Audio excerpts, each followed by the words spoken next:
La Sila National Park is located in the very heart of the foot of Italy's boot in the Calabria region. Our ride started in Messina, Sicily, with a short 30 minutes crossing to Reggio Calabria, southern Italy.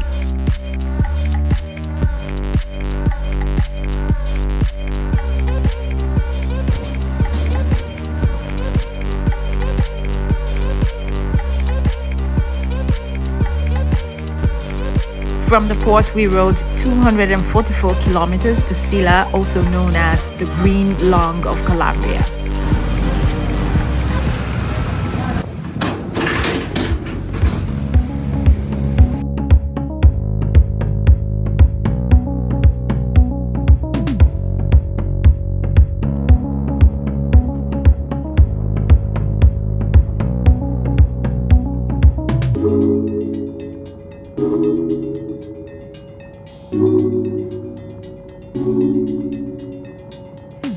Sila is one of the most amazing places in southern Italy.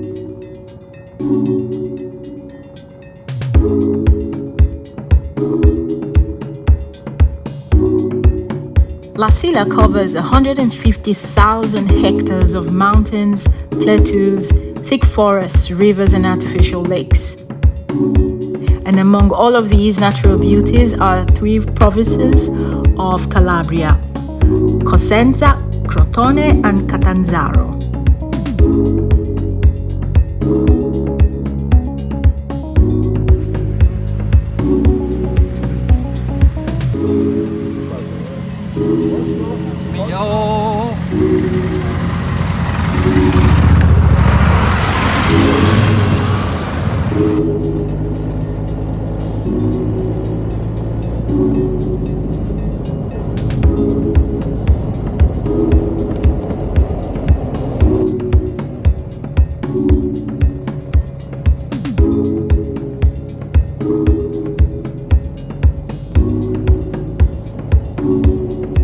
The weather is mildly Mediterranean in summer, and it has long periods of snow in the winter, making it perfect for both summer and winter activities.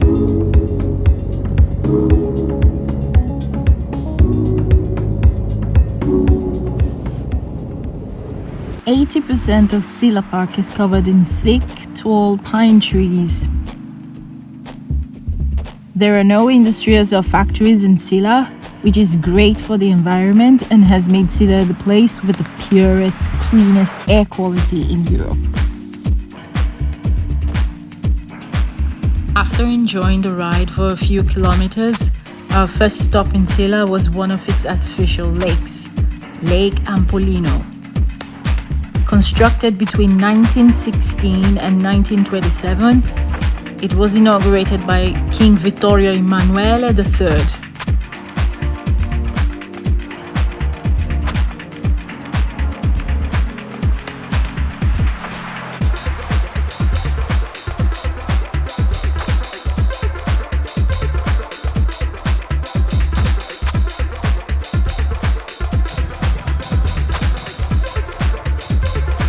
The best thing about visiting this part of Italy is that one can truly relax and take in the beauty all around without struggling for space with other tourists.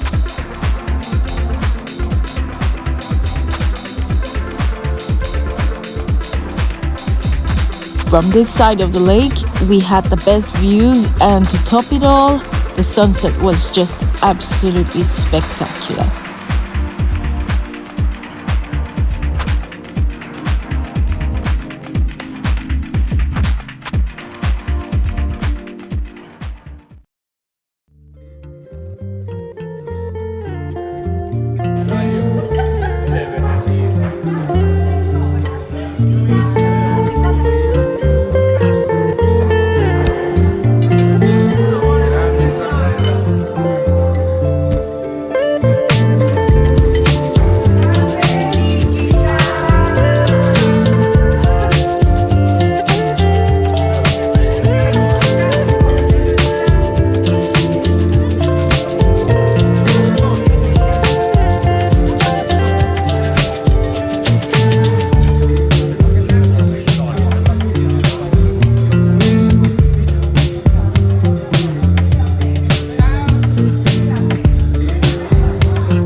The next day, we woke up bright and early, ready for the long day of riding ahead.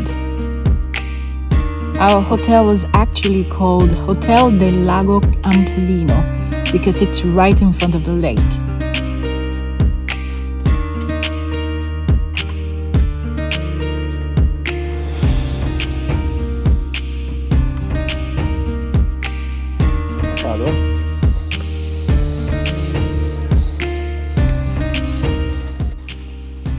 Are we ready? Yes.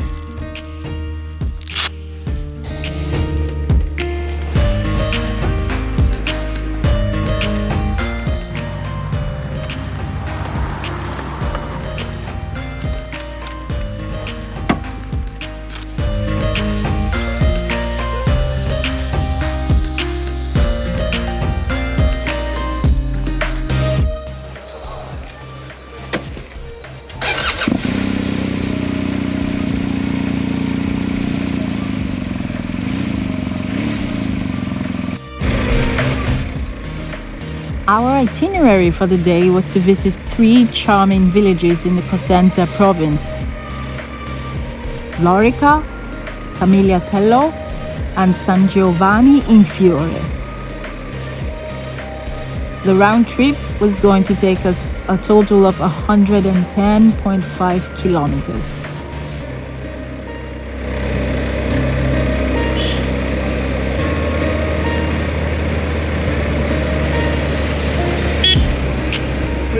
Un po' non è che avanti. Io piano piano stavo aspettando.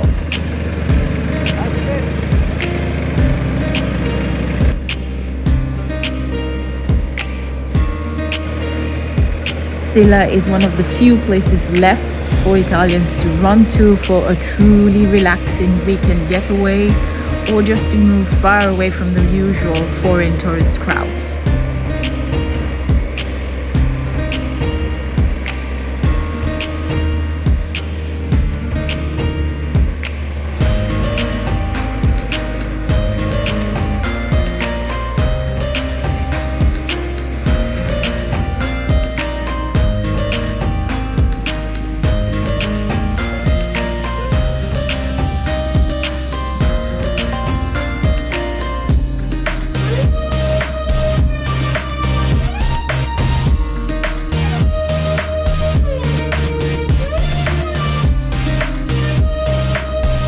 Although Sila is a plateau, the roads here aren't boring at all.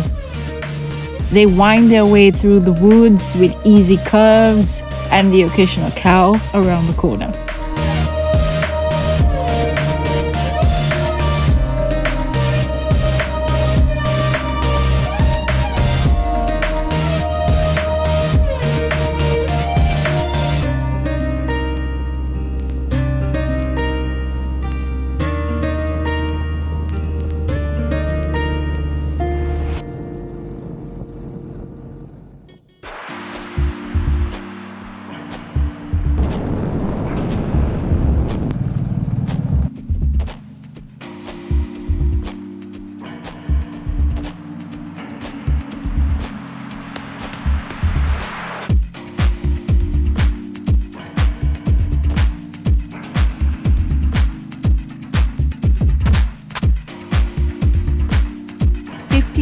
Later, we arrived in Lorica, a tiny hamlet that was formed in the early 20th century as a result of the creation of a hydroelectric reservoir called Lake Arvo.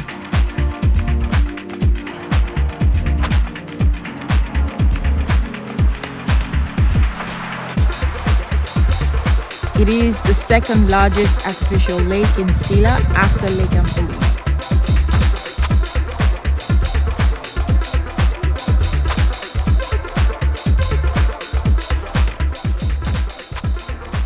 In summer, people come for a lakeside retreat with horse riding, canoeing, and even sailing.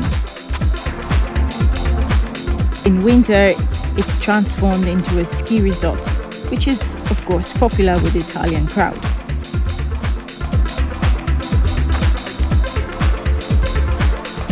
The beautiful Lorica is the headquarters of the Sila National Park. But there isn't much else to see besides Lake Arvo and the woods around, so we only spent a few minutes before heading out to Camigliatello.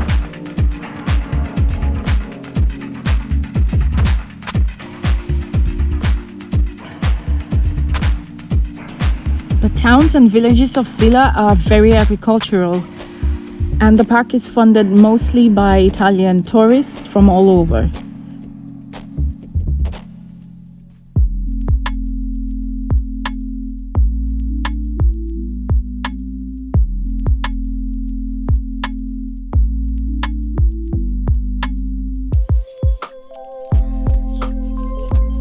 Camigliatello is the most famous mountain resort in Calabria, with lots of hiking trails for summer visitors and a pretty decent ski resort in the winter. And the fact that the woods are mostly untouched, Sila is known in Italy for wild mushrooms and truffles.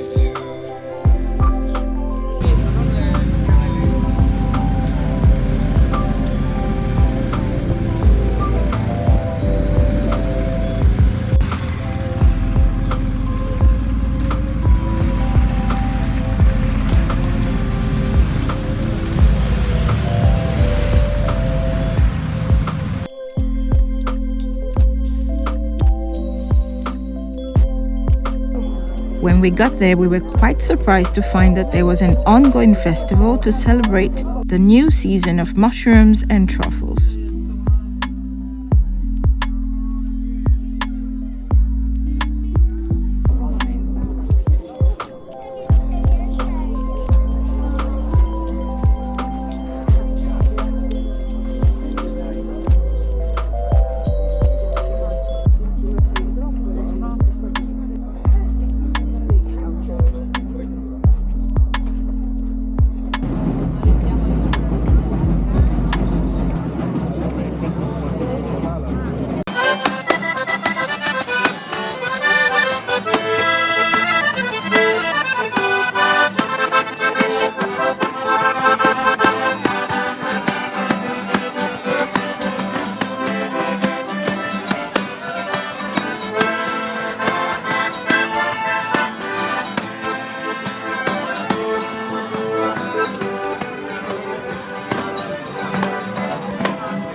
After a walk through the main street admiring the local crafts and the aromatic wild mushrooms, we headed for lunch in a pretty cool spot called Mercato Falcone.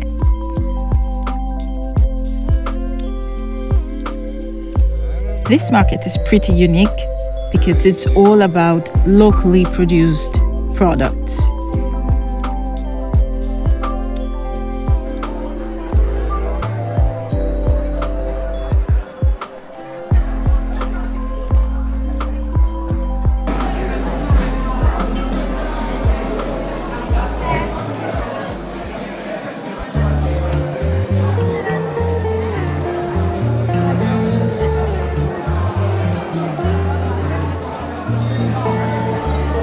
You can buy and take away or just sit and enjoy a freshly cooked meal in a warm and inviting atmosphere.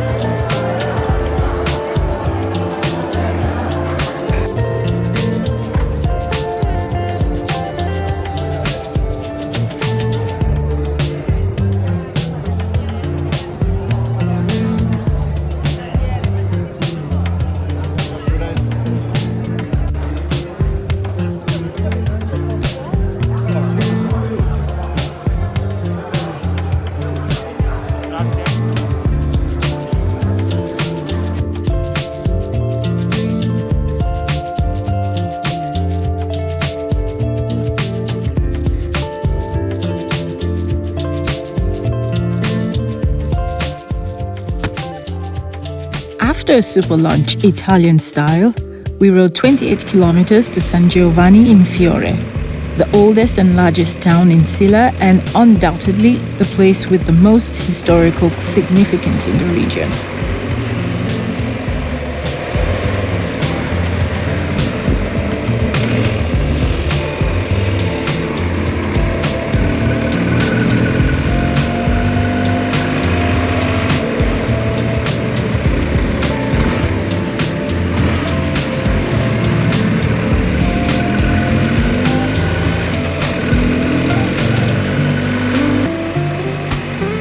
The origins of San Giovanni In Fiore date back to 1189 when an abbot, Gioacchino di Fiore or Joachim of Fiore, decided to build an abbey in the area.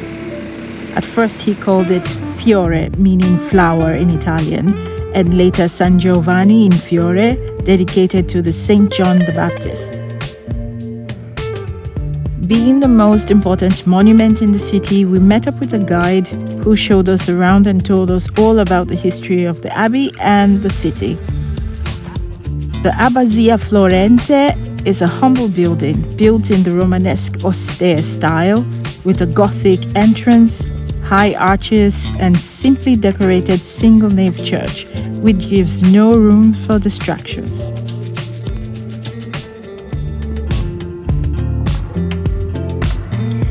As it is right now, the church is actually a reconstruction after a fire hit part of the city in 1214. Additions were made and removed over the years, and the only thing left right now is the 16th century Baroque altar with a statue of the patron Saint John the Baptist on the centerpiece. I really liked the design on the altar, which is made of gilded wood and has intricate designs and sculptures of cherubs.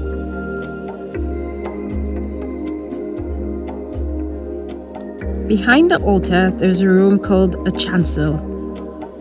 Like most Catholic churches, this is where the clergy or the choir chill before the Mass, and after the Mass, of course. It is as bare and simple as the entire church, with a stairway leading to the statue of John the Baptist, which is from the year 1510.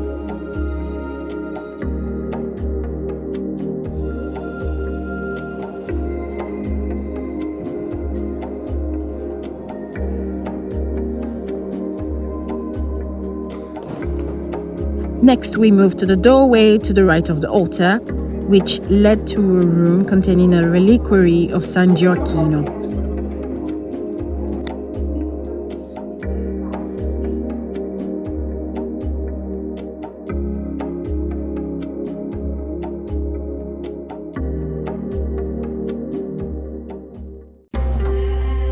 Furthermore, to the right is a staircase leading down to a crypt where the remains of Gioacchino was kept in a nave for many years before being moved to a different location.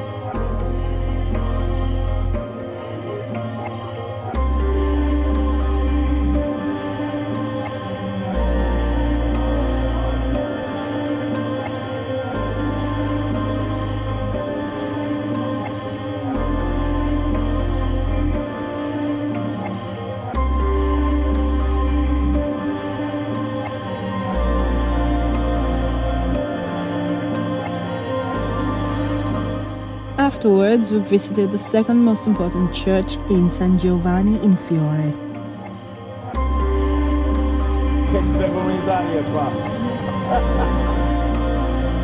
Unlike the Abbazia Florence, the Church of Santa Maria delle Grazie, or Mother Church, is more colorful and designed in a Baroque style.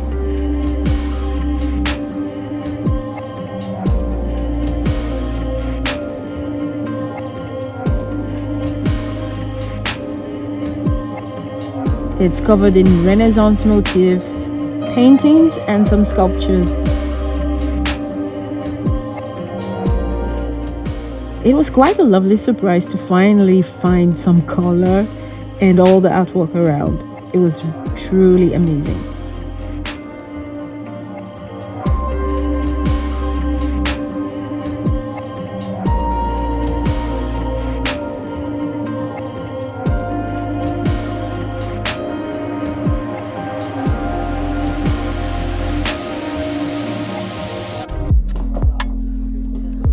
Next, we went for a stroll through the picturesque narrow streets of San Giovanni in Fiore. As we walked along, there were more churches and humble-looking homes in the typical Italian borgo style, which is more or less like a little village or a hamlet.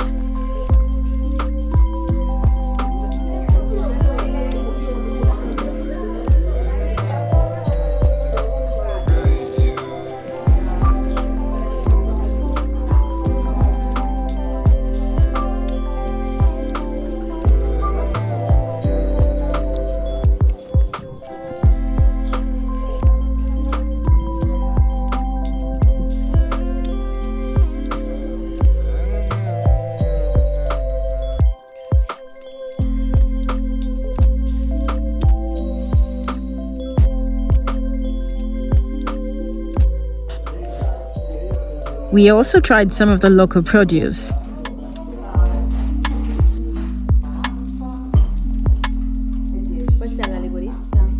I tried a licorice cookie and a digestive liquor made with licorice.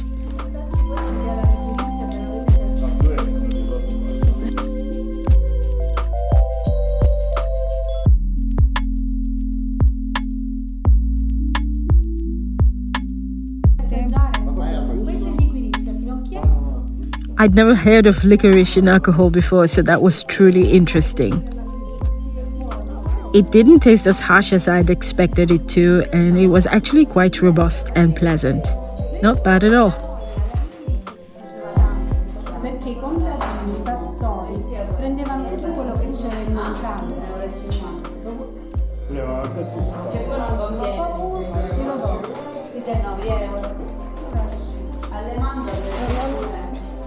Non mi aspettavo mai licorizia in liquore così. Adesso noi abbiamo anche la polvere della liquizia che è buonissima, che la mettiamo nello yogurt.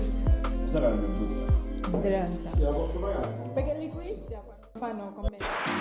There were other sights to see around San Giovanni in Fiore, like some museums and some more churches, but we didn't visit them all because we had had a really long day and we had to ride back 40 kilometers to the hotel.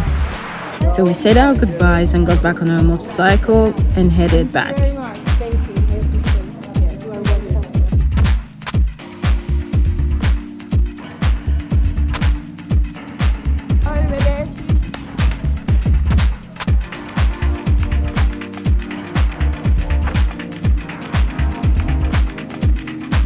In all, it was a truly satisfying day.